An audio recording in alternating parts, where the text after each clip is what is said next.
Hello students. तो आज का टॉपिक है हम लोगों के लिए मैट्रिसेस चैप्टर जो 12 क्लास में पढ़ना है। और इस मैट्रिसेस टॉपिक को हम लोग लेकर चलते हैं।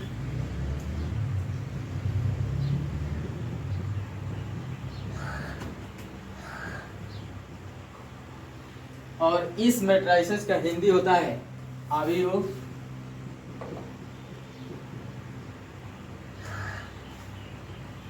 देखिए यहाँ इंग्लिश और हिंदी दोनों में कंसेप्ट आपको मिलेगा।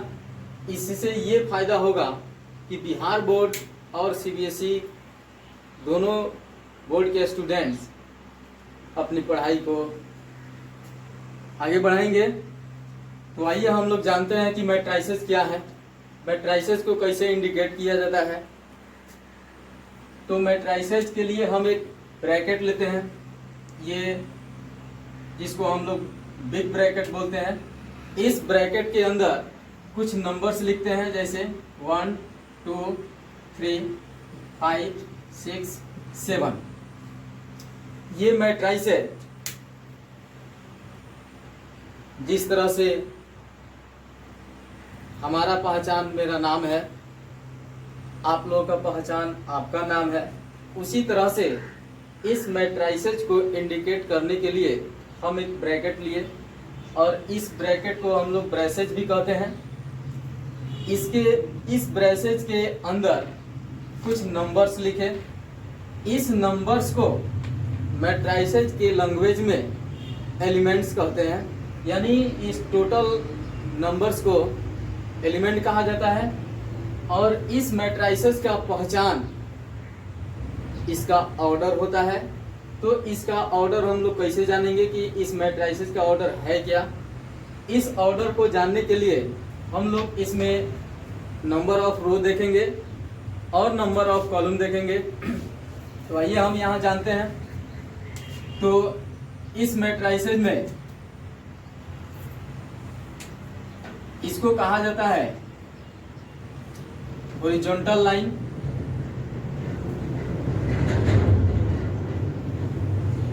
इसका हिंदी होता है क्षैतिज रेखा। इसको कहा जाता है वर्टिकल लाइन। इसका हिंदी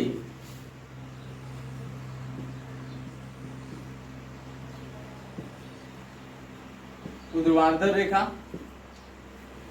तो इसमें हम लोग देखेंगे कि हॉरिजॉन्टल लाइन का हिंदी होता है क्षैतिज रेखा और वर्टिकल लाइन का हिंदी होता है ऊर्ध्वाधर रेखा। इसमें हॉरिजॉन्टल लाइन को रो कहा जाता है और वर्टिकल लाइन को कॉलम कहा जाता है। तो इसमें हॉरिजॉन्टल लाइन की संख्या 2 है और इसमें वर्टिकल लाइन की संख्या 3 है। तो इसमें यानी इस मैट्रिसेस का ऑर्डर 2/3, ये बीच में जो इंटू दिया हुआ है इसको बाई पढ़ा जाता है।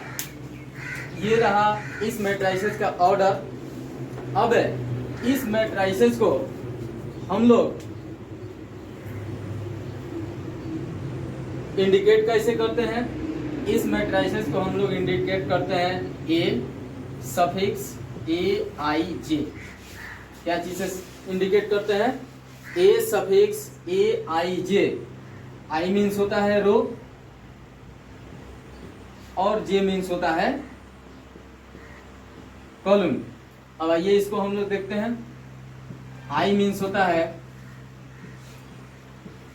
Respective number of row. J means होता है रेस्पेक्टिव नंबर ऑफ कॉलम। तो आई हो गया रेस्पेक्टिव नंबर ऑफ रो, जे हो गया रेस्पेक्टिव नंबर ऑफ कॉलम। यानी इस मैट्रिसेस में 1 2 रो की संख्या है 2 और 1 2 3 कॉलम की संख्या है 3। इस मैट्रिसेस का ऑर्डर हो जाएगा 2/3। 3। और इस मैट्राइसेस का हम देखेंगे मैट्राइसेस का ऑर्डर क्या है, और उस ऑर्डर का जैसे इक्वेशन होता है m/n, ये m/n मैट्राइसेस का ऑर्डर, और उस ऑर्डर का ये m/n इक्वेशन होता है। इस m का मतलब होता है नंबर ऑफ रो, और n का मतलब होता है नंबर ऑफ कॉलम। तो यहां से हम एक मैट्राइसेस क्या किए कि मैट्राइसेस पढ़ने के लिए, समझने के लिए, जानने के लिए एक बिग ब्रैकेट लिए। मैट्राइसेस को जब भी लिखा जाता है तो ब्रैकेट के अंदर लिखा जाता है, और इस मैट्राइसेस को हम जैसे इंग्लिश अल्फाबेट में 26 लेटर हैं, उस 26 लेटर में से किसी एक लेटर से इंडिकेट करते हैं, डिनोट करते हैं। जैसे यहाँ पे हम कैपिटल लेटर ए बराबर इतना ले लिए, तो मैट्राइसेस को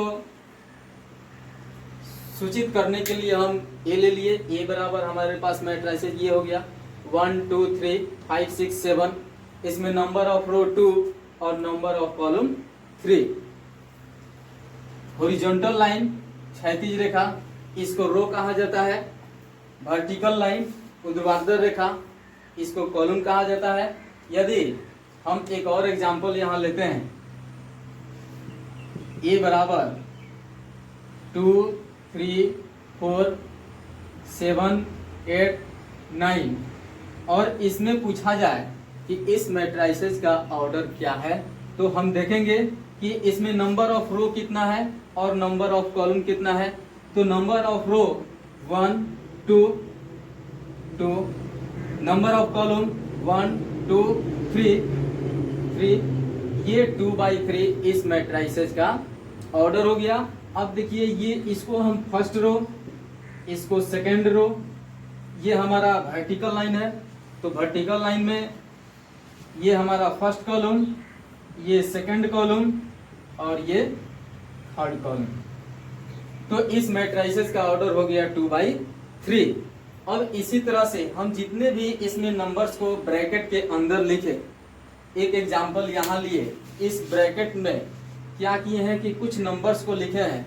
इस नंबर्स को एलिमेंट कहा जाता है, और इस नंबर को हम ब्रैकेट के अंदर सजा कर लिखें, यानी इस ब्रैकेट के अंदर कुछ नंबर्स है जिसको सजा कर इसमें दर्शाया गया है। फिर दूसरा एग्जांपल लिए, इस एग्जांपल में भी नंबर्स को ब्रैकेट के अंदर सजा कर लिखा गया है। तो मैट्राइसेस का हम सिंपल डेफिनेशन तैयार कर सकते हैं। बुक के लैंग्वेज में हम नहीं जाएंगे, हम लोग अपनी लैंग्वेज में उसका डेफिनेशन तैयार करेंगे। तो आइए डेफिनेशन तैयार करते हैं। Arrangement of numbers within the bracket, bracket को ब्रेसेस भी कहा जाता है, इज कॉल्ड मैट्राइसेस।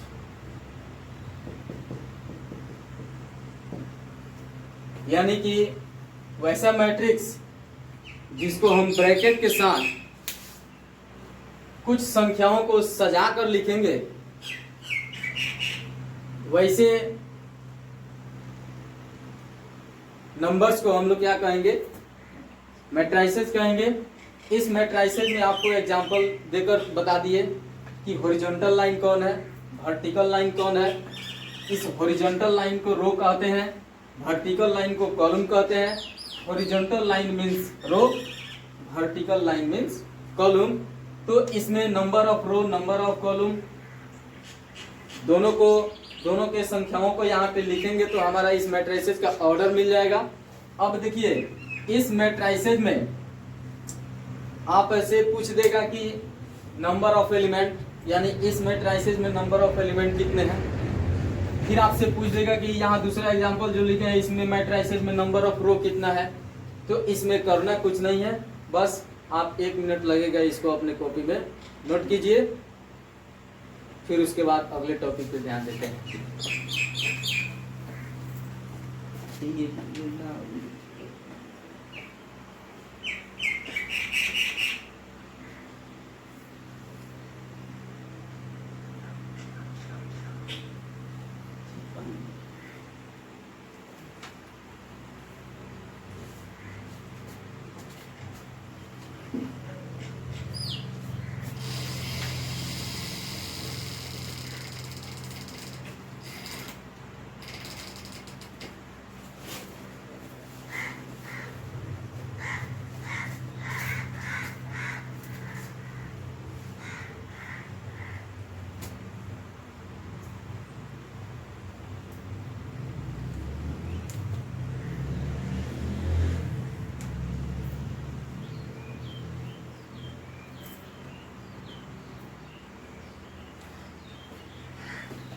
चलिए हो गया, तो अब इसके आगे हम चलते हैं।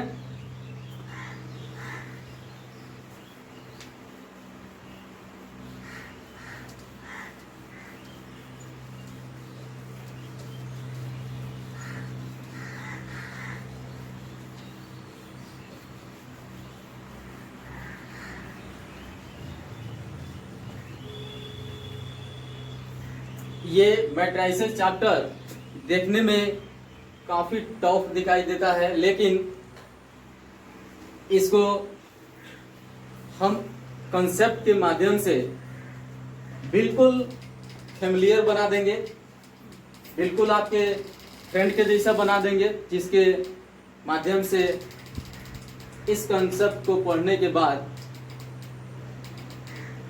कभी आपके दिमाग से ये नहीं हटेगा। तो आइए फिर इसके आगे चलते हैं। एक हम एग्जांपल लेते हैं। ए बराबर 2, 3, 5, 6, ये हमारा एक मैट्रिसेस हो गया। और इस मैट्रिसेस में सबसे पहले हम जानेंगे कि नंबर ऑफ रो कितना है, और उसके बाद जानेंगे कि नंबर ऑफ कॉलम कितना है। तो इसमें नंबर ऑफ रो 1, 2, इसको फर्स्ट रो बोला जाएगा और इसको सेकेंड रो बोला जाएगा। यहाँ पे फर्स्ट कॉलम बोला जाएगा, इसको सेकेंड कॉलम बोला जाएगा। ये हमारा मैट्रिक्स का रो और ये हमारे मैट्रिसेस का कॉलम। इसमें अब इसमें पूछा जाएगा आपसे कि इस मैट्रिसेस का ऑर्डर क्या है और ऑर्डर कितना है। तो हम यहाँ काउंट कर लेंगे कि नंबर ऑफ रो कितना है और नंबर ऑफ कॉलम कितना है। तो number of row 1, 2, 2 by number of column 1, 2, 2, यानी इस मैट्रिसेस का ऑर्डर है 2/2। अब यहाँ बिल्कुल सिंपल है। अब आपसे पूछ देगा, या एग्जाम में भी आता है, ऑब्जेक्टिव क्वेश्चन में एक मैट्रिसेस दे देगा और पूछेगा कि इस मैट्रिसेस में नंबर ऑफ एलिमेंट कितने हैं। तो हम एक और एग्जांपल लेते हैं। ए बराबर 3, 4, 5, 6, 7, 9। इस एग्जांपल का ऑर्डर लिख लेंगे। Number of row 1, 2, 2 by number of column 1, 2, 3, 3, यानी इस मैट्रिसेस का ऑर्डर हो गया 2/3। अब हमसे कोई पूछेगा कि इस मैट्रिसेस में नंबर ऑफ एलिमेंट कितने हैं, यानी एलिमेंट की संख्या कितनी है। तो हमको कुछ नहीं करना है, बस इसके ऑर्डर में मल्टीप्लाई कर देंगे तो हमारे टोटल नंबर ऑफ एलिमेंट्स निकल जाएंगे। जैसे ये मैट्रिसेस है 2/3 ऑर्डर का, तो इस 2/3 ऑर्डर में मल्टीप्लाई करेंगे तो ये होगा 6, यानी इसमें total number of element equal 6 हो गया। अब देखिए, अब इसके आगे चलते हैं। कुछ देर पहले हम आपको बताए हुए थे कि इस मैट्रिसेस के अंदर कुछ नंबर्स होते हैं जिसको एलिमेंट कहा जाता है, और उस एलिमेंट को हम लोग इंडिकेट करते हैं ए सफिक्स आई जे। आई और जे के बारे में भी बताए हुए थे। आई मीन्स होता है respective number of row, respective number of row, और जे मीन्स होता है रेस्पेक्टिव नंबर ऑफ कॉलम्स। तो अब आई मीन्स हो गया रो और जे मीन्स हो गया कॉलम। इसको आर से सूचित किया जाता है रो को, और कॉलम को सूचित किया जाता है सी से। अब इसी में हमसे कोई पूछेगा कि एक और दूसरा एग्जांपल लेते हैं, ए बराबर 2 3 6 7। पहले हम लोग 2 रो और 2 कॉलम का मैट्रिसेस लेते हैं, और इस मैट्रिसेस में कोई पूछेगा कि A12 का वैल्यू कितना है, A12 का वैल्यू कितना है। ये 1 जो है ये रो हो गया, 2 जो है ये कॉलम हो गया, यानी AIJ ये हो गया रो I, और ये हो गया J। तो I मीन्स रो और J मीन्स कॉलम। तो आइए हम इसका वैल्यू निकालते हैं। तो A12 का वैल्यू हमसे पूछ रहा है, इसके लिए हमारे सामने ये मैट्रिसेस दिया हुआ है। देखेंगे यहाँ पे ये जो है ये रो है और ये रो फर्स्ट रो है। तो इस फर्स्ट रो में हमारे पास फर्स्ट रो ये है, इस फर्स्ट रो में, और ये जो 2 दिया हुआ है ये मतलब हुआ कॉलम, यानी second column. First row second column का इंटरसेक्टिंग पॉइंट जहां होगा वही हमारा, जैसे यहाँ पे ये हो गया फर्स्ट रो, फर्स्ट रो में second column, first row second column दोनों का इंटरसेक्टिंग पॉइंट है 3, यानी A12 का वैल्यू हो गया 3। इसी तरह से हमसे पूछ देगा A22 का वैल्यू कितना होगा।